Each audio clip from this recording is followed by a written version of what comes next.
They say podcasts are going to replace books. I don't know about that, but I do think TRS clips will assist your learning process. What was 90s Bollywood like as compared to the film industry now? Because you hear a lot of stories, all sorts of stories, in terms of star power was even more back then because there was no social media. Stories were different, narratives were different. The way women were treated was very different. So what was that phase like? But look, I'm an outsider. Okay. Totally an outsider. I have nobody that I know in the film industry. Today, if I have family in the industry, I made it. We met when I started working. When I came in, I knew nobody. I had no idea. I was not trained for the job. And when everybody says, oh my God, what was it like? But I think I had the best time. If you ask me that, is this the best thing that happened to me? Yes. Hell, yes. It was the best thing that happened to me. I've met some wonderful people on the way. So I think the choice is always with you. And so when people say, oh my God, this is the industry and outsiders, I don't get it. I am totally an outsider till today. If you meet my parents, they have no clue about the industry. Till today. Most non-filming. So, what are we talking about? I think it's about life. Any kind of profession you go into, it's the choices you make. Don't start putting what the choices you have made. And I wouldn't blame anybody for the choices you make. It's like I said, it's your upbringing, or maybe upbringing is not the right word, but circumstances. And hey, you made a mistake, or you feel today that you made a mistake. That's the way you learn, and that's exactly the way you grow. So that's part of life. And don't blame it on somebody else. Say, I could have made a better choice, but I did. And you know what? Lesson learned, move on from there. Today, I can put out what I want to, and it is understood as to what I am. But if what I want to say doesn't interest the person who is interviewing me, then that never came out. So there was a definitely biased narrative that would come out. And so that was different about it also. While there was where the acting was concerned, slightly over the top was what was in. So the roles were like that. But at the same time, the Naraz which I did, Zakham that I did, was very much like, I think the acting you see would be very much okay for today. Major Saab, if you see, Dil Jale. It was not OTT. So I think there were different flavors, I would say, but limited because, you were releasing a movie in single screen. So you needed to tick certain boxes.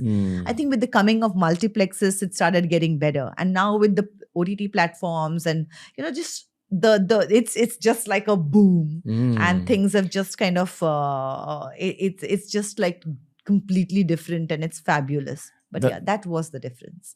So I'm a 90s kid, right? And the narrative that our generation is given about the 90s is that it's not going to be a pleasant one. It's that there was a crime angle behind films. Like Dawood Ibrahim was involved in cinema, and the D gang generally had some role to play. Yeah. Is that true? Like, was there any kind of underworld element? So, now when I look at it, say my husband Goldie, his father came in from Punjab and started the production house. So our production house must be at least 40 years old today. And even at that time, this conversation would go on. And there were enough clean finances who dealt with and were financing films that were clean. And that's why you would have certain production houses and families who were dealing with certain kind of people. So yes, definitely you heard about it. And there were certain people who would be dealing with it. In 90s also, this was a factor.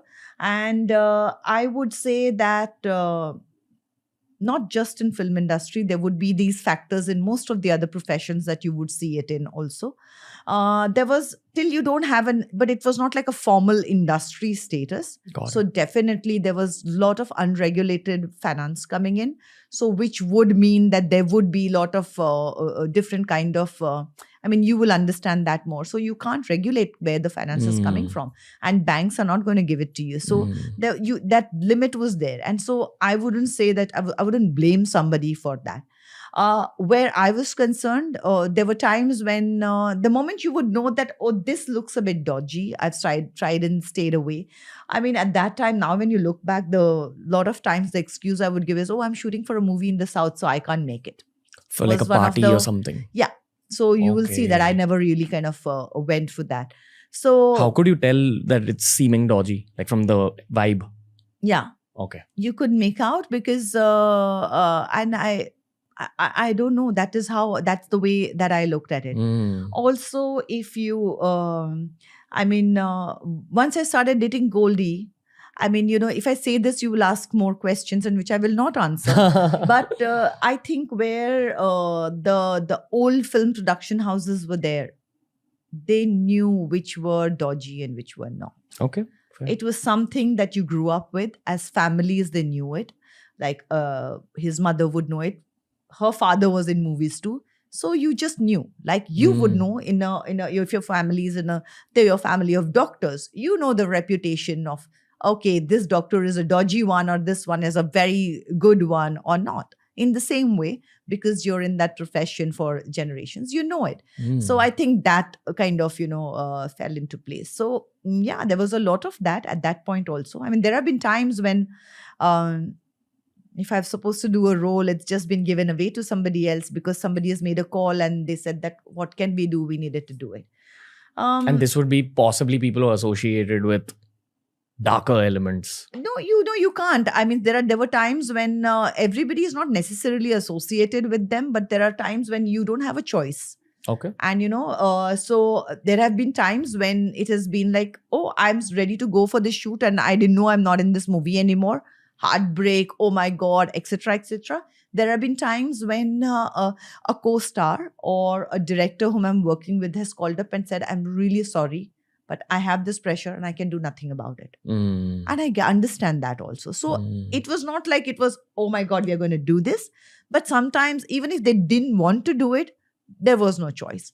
And like I said, that till you don't regulate the industry, you're always going to have these elements in it. And so it's, fair.